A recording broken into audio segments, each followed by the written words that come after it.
I, 22 female, lost my mom 11 years ago. The anniversary of her death is tomorrow, and just like I do every year, I made a memorial post with a slideshow video and a paragraph about my mom. My stepdad's new wife of 6 years is friends with me on Facebook, and I was really surprised to see she angry reacted to my post. I figured she did it by accident, but later she sent me a message saying that it was very inappropriate for me to include pictures of my stepdad and mom in my post, because she's married to him now, and that I needed to take down the video because her kids were now old enough to see those pictures and be confused as to why their dad is kissing another woman in those pictures. I told her no, because I am memorializing that period of time, and that includes my mom and stepdad's marriage. She told me that I'm not even really his daughter and shouldn't be posting pictures of him without his permission. I got upset and told her that she's just upset that she's always going to be second choice to my mom, and she doesn't like to think about the fact that she wouldn't have her perfect little family if my mom was still alive. And as much as she wanted to, she can't erase the fact that my mom is still my stepdad's first love. She called me a little witch and blocked me. I haven't heard anything in a couple hours. I feel bad now and feel like I shouldn't have lost my temper, and I think she might have a point about the pictures being inappropriate because he's in a new marriage now, but I don't know. Am I the a-hole? Not the a-hole, but your stepdad's wife sure is. I'm sorry for your loss. Honor your mom's memory however you feel is right. If she doesn't like it, she can unfriend you. You don't have to feel bad for her being a selfish, insecure, unempathetic a-hole. Not the a-hole. Your stepdad's new wife is wildly insecure and entitled. As for her kids, if they're old enough to be using social media, then they're old enough to understand that their father was previously married to another woman. Not the a-hole. Your stepmom's excuse of having to explain to the kids why their dad was kissing another woman in a photo is a terrible excuse for her insecurity. Literally all she would have to say to her kids if they asked her was, "Your dad had a life before I met him." Don't let someone else's insecurities keep you from remembering your mother and her wonderful life. Update. My dad called me and we had a long conversation with just the two of us. He told me that he understands why I said what I did, and he isn't okay with what his wife told me. But he said he would appreciate if I didn't post pictures of him with my mom anymore, because they upset his wife. He told me that their wedding photos in particular really upset her, because they had a courthouse wedding as opposed to the big wedding he and mom had, because my mom's family paid for most of it. He told me that he will always love my mom, but acknowledging the relationship that he had with her makes his wife really upset because she always feels like she is the third wheel in his relationship with his first wife. I told him that I wouldn't just pretend like that part of her life didn't happen, and he's asking me to basically pretend like he wasn't a father to me because his wife is insecure, and if he wanted me to be part of his life, it was going to be as his daughter and the sister of his kids, and if he didn't like that, then I wouldn't be part of his life anymore. I told him that his wife was threatened by a woman that has been dead for over a decade and had pushed me out of the picture for too long. He said he understood how I felt, but that he loved his wife, and that would upset her, so he didn't want to do that. And I told him then he wouldn't have me in his life. I've blocked him on everything. I'm out doing stuff with my family now to celebrate my mom's life. My parents split up 10 years ago after my dad had an affair, and he's still with the same woman, Jane, now. At the beginning, our relationship was rocky because I was only 12 or 13 years old, and the whole process of my parents splitting affected me. We started getting along better when I was older, and we've had a great relationship for the past 7 years. She also has 3 children, my step-siblings, who I've always gotten along with and am very close to. My dad and Jane got engaged pretty soon after my parents split up, and until last week, I thought they'd just been engaged this whole time. Then I found out they got married 3 years ago. I only found out because my dad slipped up and talked about what they were going to do for their wedding anniversary next weekend. When I picked up on what he said, they both got really uncomfortable, and I had to basically force the truth out of them. I was mad because why didn't I get invited to the wedding? I could maybe understand if it was back when Jane and I didn't get along, but we've had a really good relationship for a while now. Then I thought maybe it was a spur-of-the-moment wedding or something not planned, but it was planned, although very small. Just them and my siblings and a couple of friends. I kept getting madder the more I thought about it, because they've had to really work to hide it for 3 years. They must have wedding pictures they haven't been able to put up, and my siblings have also kept this secret. It's a lot of effort to stop me from knowing about the whole thing for no real reason. I would have loved to have been there to see them get married. I haven't spoken to them since I found out, and I pretty childishly stormed out of the restaurant we were at when it happened. I also said some hurtful things to them at the time, that they are selfish psychopaths and bad parents for making my siblings lie to me and hide their secret for so long, which I regret but haven't apologized for. They're saying I'm an a-hole for ignoring them over something that happened 3 years ago, and for the things I said to them, and also that I'm an adult who shouldn't be bothered by this sort of thing. I disagree because it's a pretty big thing to A, not invite me, and to B, actively keep a secret. Who's the a-hole? Not the a-hole. It didn't happen 3 years ago as a one-off event. It's been an ongoing event for every time they've lied to you, outright or by omission. Have they come up with any reason for why they didn't tell you or invite you? They said they thought I wouldn't want to come and wouldn't be supportive. But at that point in our relationship, I was much closer with Jane and very supportive of their relationship. After that, they just kept repeating about the past is in the past. If the past is in the past, why hide it? They went out of their way for over 1,000 days to avoid telling you about it. I'd feel excluded too. I'd feel as though I'm not as much of a family member as the step-siblings. Storming out of a restaurant is childish, but so what? They earned that reaction from you. If I were you, my response would be, yep, your wedding is in the past, and so is our trust. I'm not interested in having a relationship with people I don't trust or feel don't trust me.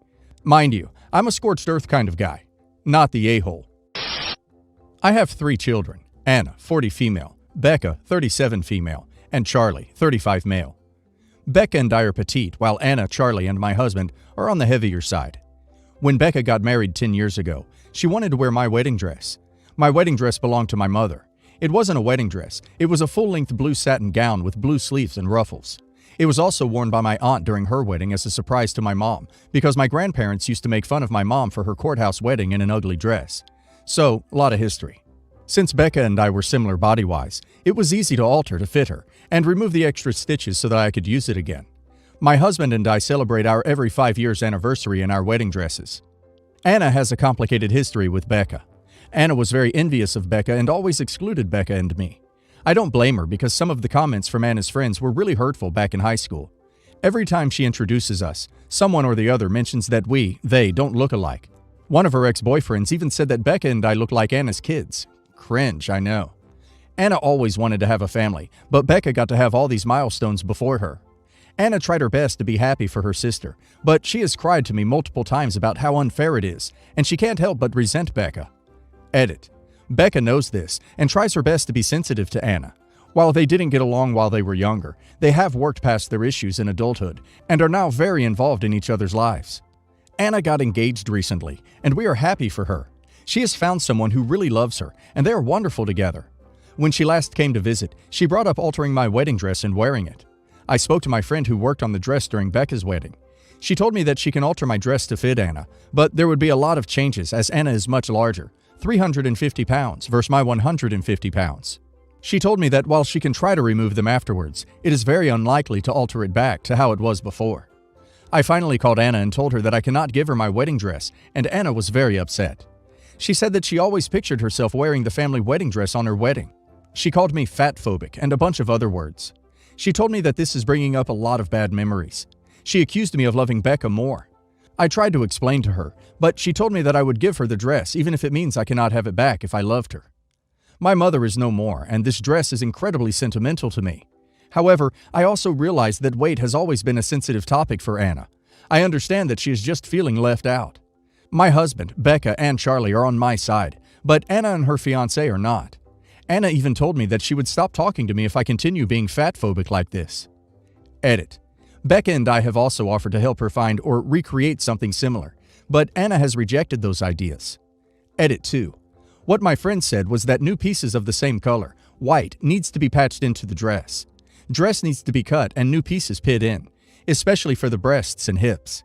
It might be possible to alter the dress to fit Anna, but bringing the dress back to its original state would be impossible.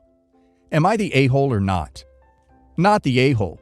I am skeptical of any seamstress who believes they could alter a dress to fit someone from 150 pounds to 350 pounds.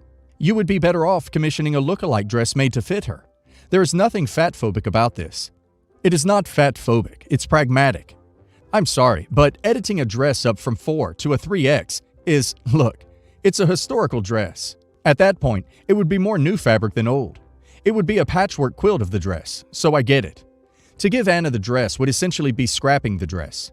Now, look, how you go about this here is vital. You are walking a tightrope line of being a potential a-hole. You haven't fallen off yet, but this is tricky, not the a-hole. Anna has not grown up and sufficiently emotionally matured enough to be getting married. A 350-pound package cannot fit into a sack made for 150 pounds.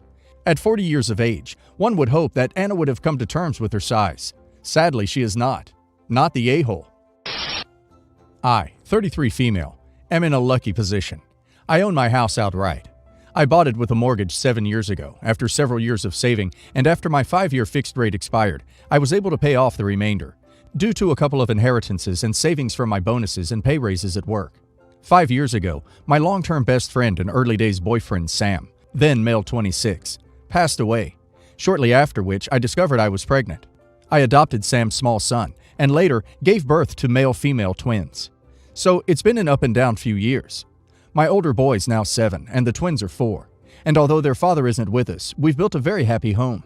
The cozy house I originally bought for its solidity and proximity to work is now full of toys and memories and love. For just over a year, I've been seeing Joe, 29 male. It's been going really well. He's funny, kind, interesting, good with my kids. Joe's normal living situation is that he shares a house with his brother. Their parents own it, but they retired to Spain several years ago. Joe's brother is a nurse, so when virus kicked off, he agreed Joe could move in with me for lockdown, so his brother didn't have to worry about transmitting the virus to or from his home. We soon got into a good routine. Joe and I have both been working from home, splitting our hours so we can both pitch in with childcare, homeschooling. Joe still pays his share of bills at his own place and pitches in with the shopping costs at mine. My utility bills haven't been noticeably affected by him staying here. We've got really close and started some preliminary conversations about possibly making it a more permanent arrangement. I thought we were on the same page, but then he started talking about getting his name added to the deeds for my house. He offered to make a significant payment to make him the part owner. Edit. He offered to pay half the value of the house, part up front and part in installments. I don't want to share ownership of the property. The security of knowing I can't really lose the house is really important to me, and the money that bought the house was from my hard work, plus money left to me by my grandmother and Sam.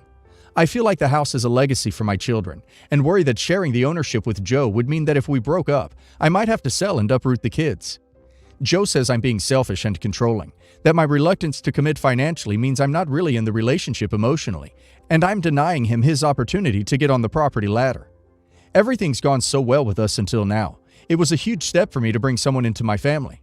I do tend to be emotionally reserved and take some time to open up, but I can't imagine changing my mind about this. Am I the a-hole? You have your family, and nobody should threaten the stability you've built for you and them.